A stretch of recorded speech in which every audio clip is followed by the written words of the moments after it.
Kung pupunta ka sa malayong lugar, mainam na dalhin niyo po ito para meron kang proteksyon. Lalo na yung mga kalikasan, 'di ba magkakaroon ng okasyon, ay pupunta ka, halimbawa kayo'y magka-camping or kaya po ay, may swimming or kaya po, ikaw ay aakyat ng bundok, yung mga ganyan. Mainam dalhin niyo po ito dahil marami kang mga hindi nakikita na maaaring sumunod sa inyo or kumapit sa inyo kaya pag-uwi ninyo parang iba yung pakiramdam ninyo. Or kaya ikaw po ay mabilis na nakakainggitan ng mga taong inggitera, pakalamera at tsismosa, like ang pinakikilamanan. Or kaya po mga bossing ko, ikaw po ay pupunta sa mga yumao, sa mga sementeryo, ganun din po, halimbawa sa ospital, daling nyo po ito. Upang sa ganun ay meron kang proteksyon.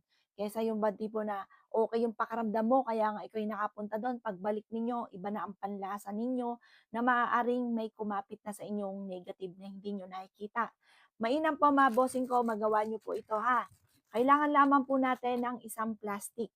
Pagkatapos mga bossing ko, kailangan natin ng asin. Maglagay ka lang ng asin po dito. Ayan.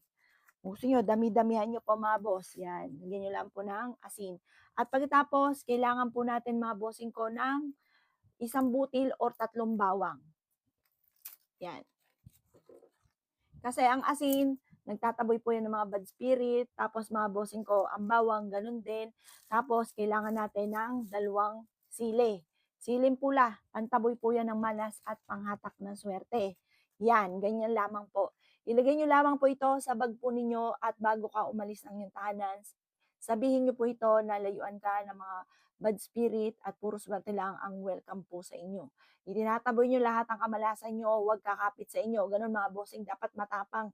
Dapat nga po pag minsan, unang salta mo doon, mumurahin mo. Halimbawa, unang salta nyo po doon, bundok, magmumura ka. Kasi para hindi ka talaban mga boss. Kasi alam niyo po ba, yung mga madalas din tinatalaban ng mga bad spirit, yung pong mga mahihina, mga tahimik, parang mga, basta yung mga may sariling mundo na sila po ay yun ang madalas or kaya po mainitin ng ulo, galit, mga ganyan. Yun ang madalas mga bossing ko na tinatalaban. Kaya kung ikay matapang, meron ka pang ganito, naku, hindi ka tatalaban ng mga ganyan.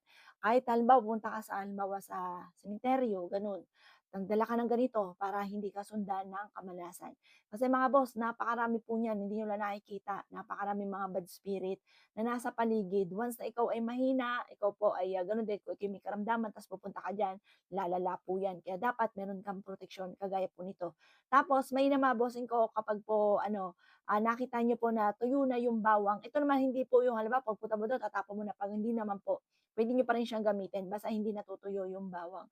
Kapag po ito'y natuyo na mga bossing ko, itapon niyo lamang po yan, palitan niyo na po uli ito ng panibago. O siya mga boss ha, gawin niyo po ito bago ka sumibat, bago ka lumabas ng inyong tahanan. Lalo na kung ang mga pupuntahan po ninyo yung aking mga nabanggit mga bossing. At ingat po kayo, syempre lagi kang magukol ng panalangin. O siya mga boss, good luck po sa inyo po lahat.